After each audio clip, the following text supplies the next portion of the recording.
Welcome to the return of F1 My Team Career Mode. To be fair, look, nothing has changed on this new game regarding the game mode. It's exactly the same as F1 23, but F1 24 has been all about driver careers, and it's time for a change. Something different, a fresh series. Also, the concept of having my own team again, me doing a career mode as myself compared to doing it as an actual driver. It's going to be different, fresh, and something to kind of freshen things up heading into the off-season with this F1 game. Now, in the background, you're watching the cutscene from the previous game, F1 23, debuting in My Team Career Mode. And we're going to basically do a bit of a recap in this first part of the episode, because the reason I'm doing it, we're continuing the series we left unfinished on the previous game. I basically left a cliffhanger on the previous My Team series on last year's game with the intention of picking that back up in this year's game.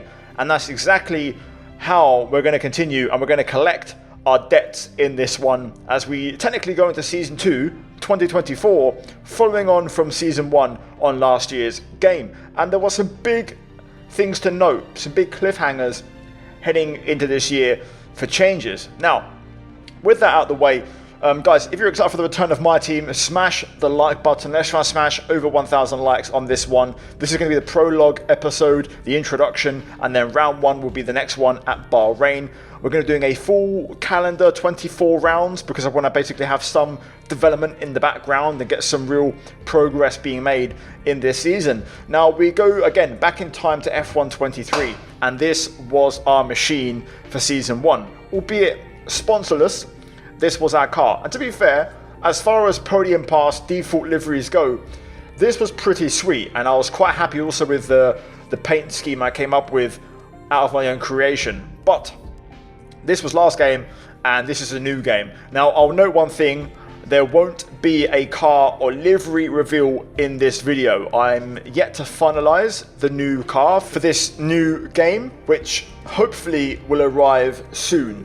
I have the car finished. All I'm waiting for is other extras like race suits, helmet, gloves, and also I had to do this to basically get my sponsors in game to then apply them to the livery. So it's basically 90% there. The car is almost finished, but you're going to have to wait a little bit longer to get the full reveal. Hopefully for you guys, it's worth it. I love how the car is coming together, and I think it's going to look freaking awesome once we get the reveal. So with that out of the way, recap all done, I'm going to leave you guys with a little bit of footage from the last episode, Season 1, Round 16 finale in Las Vegas, which is going to be where we left things last time out. And I'll come back to you once the recap has finished to basically refresh your memory and let you know exactly where we stand with this My Team Career Mode in Season number 2.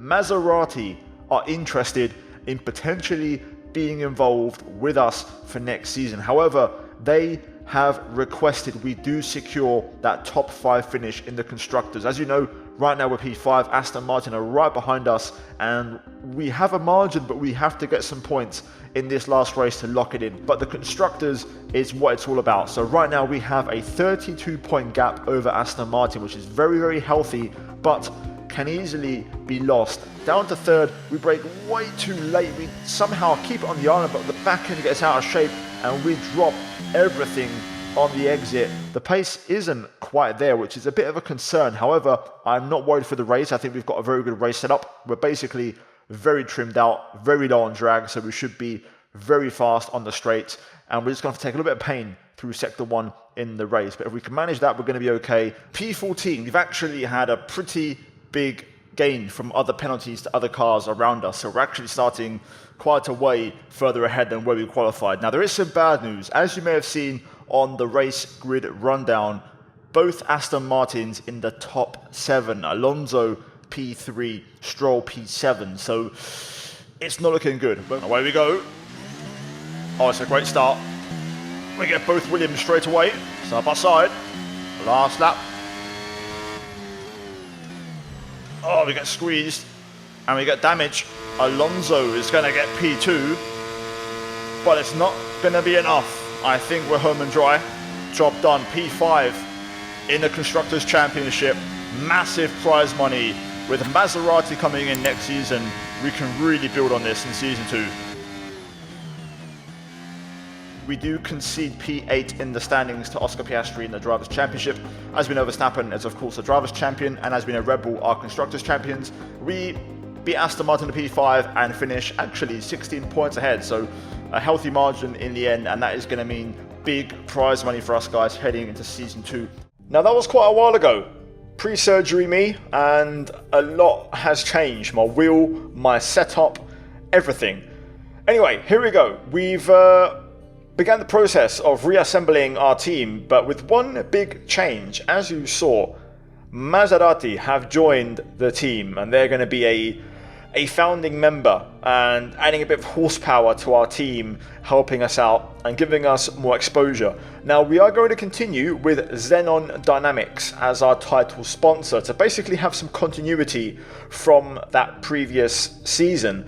We're actually doing this as a midfield team and not as a newcomer, so we're going to basically start middle of the road, so we're not starting out from scratch. Now one thing, last year we had a Mercedes power unit.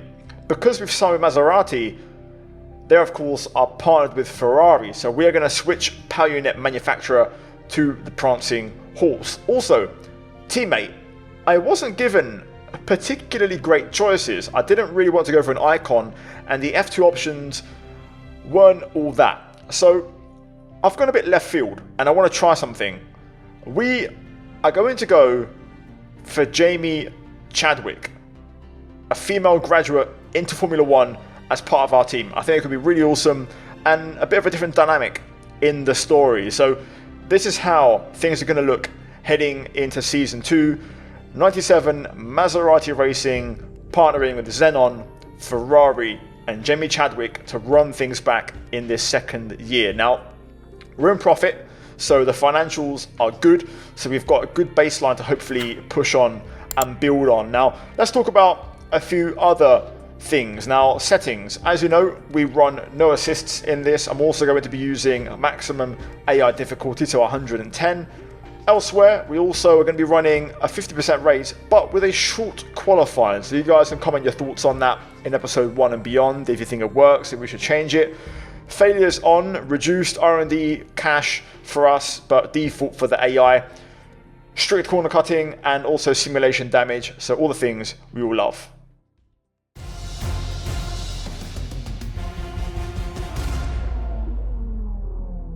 Hello and welcome to a very special Formula 1 live stream.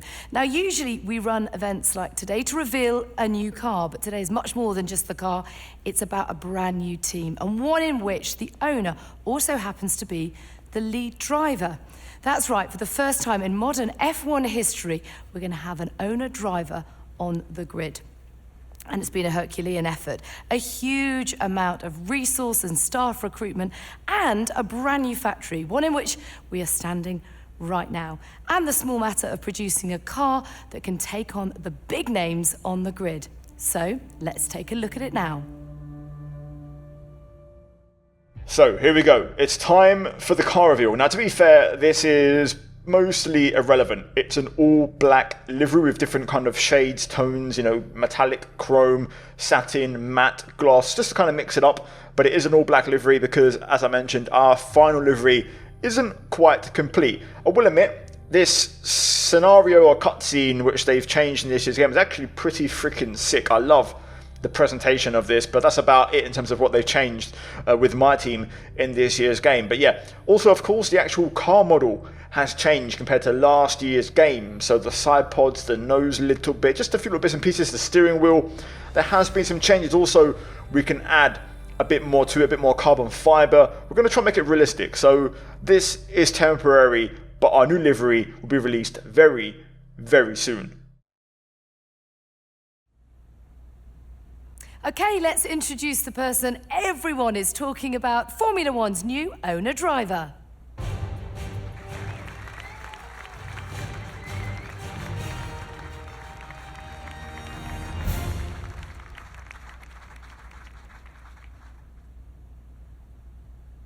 Now, I would have thought being an owner was stressful enough, but you're driving as well. So how are you going to approach taking on both the roles at the same time? Now, to be fair, with these, I basically wanted to touch upon each individual topic or subject and kind of give some kudos to the chassis, the aero, and the engine. So these are going to be answered strategically rather than truthfully. Now, obviously, you're not going to be alone out on track. You've signed a teammate too. What made them the right fit for this project? Now, these two initial questions don't actually really impact the departments that much, but from this point on, the remaining ones do. So, tell me about the work on the car. Plenty done, plenty still to come. What are you prioritizing in terms of development? Now, on the chassis, we're looking to try and hopefully save a little bit of car weight. Now, your competitors are vastly experienced. You, by contrast, are a total newcomer. So, can that be a good thing? What do you bring that's unique and special to the table? Then we want to talk about the aero because we want to try and reduce drag, which is a real key factor of these initial cars. Now, ultimately, your success this season will be determined by the positions you can take from other drivers. So what's your focus in terms of clawing time away from the opposition? Then a quick word on the power unit to try and make sure we're decently powered. Now, ultimately, Formula One is a team sport, and you've had to assemble a team from scratch. So who are you most excited about working with this season? And then lastly, a little bit of durability because we do have faults enabled, so I want to make sure we sort that out. Well, thank you very much for your time, and I think I can speak for all of us when I say all the very best for the season. Now, truthfully, I actually really dig the all-black presentation. Black helmet, race suit, car, team overalls, everything. Like, it looks actually really awesome. But the new livery will arrive soon. You can see the team wear has got the blue and all the team facilities has got the blue going on. We don't have the T logo in this game unlocked. I actually have very few options on the podium pass, and that's quite a downside that there's not a lot available, which is a really big restricting factor. Now we start off level 7, as I mentioned, middle of the road as a midfield team. 4.27 mil and 1,000 R&D points in the bank. Also, we've got a couple of weeks until the first race in Bahrain, so we'll get to accrue a few extra R&D points in that time.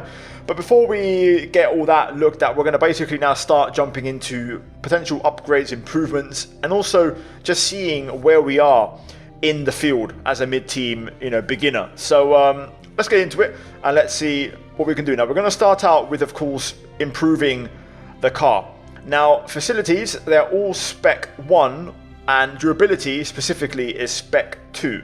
So we don't have to worry about wasting money on durability, so that's good. So we'll hopefully improve these as we go along. We can't quite afford fabrication level 2 yet. Also, we now have activities, and I completely forgot to do these because it's been so long. I forgot to do these before the opening race in Bahrain. So we've already missed out on some potential performance as I haven't done these for the first round, and you could see that we had some decent ones available, and we could have really improved multiple aspects of ourselves, Jamie Chadwick and the team, depending on what we would have picked. So a bit of a shame, but it's all good.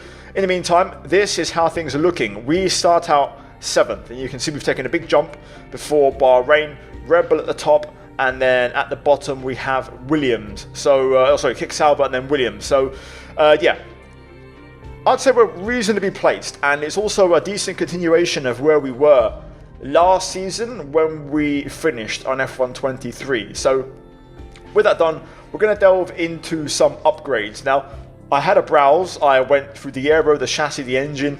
The aero is going to be where we start, the aero and the chassis, because we're 4th from bottom. We're actually the best in the engine. We're the strongest engine out there. So we're going to basically turn all our focus to chassis aero for this initial part of the season. Now, one thing which isn't mentioned is that we actually have a secondary sponsor available. So we're going to go ahead and get that because that is really key. That gives us extra cash flow, acclaim, and really is going to improve our team. Now, I had a look at all the options, and Opaque is going to be the best one. We have a decent weekly income, a decent goal bonus, and a decent duration. And the target is to get P10 in the race, which is hopefully achievable. So with that done, you can see Jamie Chadwick with our team's facilities is actually, instead of 68, 71 rated, and most of our stats are +3. She's got a good focus, so things are looking very, very good heading into the season. But because we can't spend our cash on facilities, we're going to spend it on driver perks,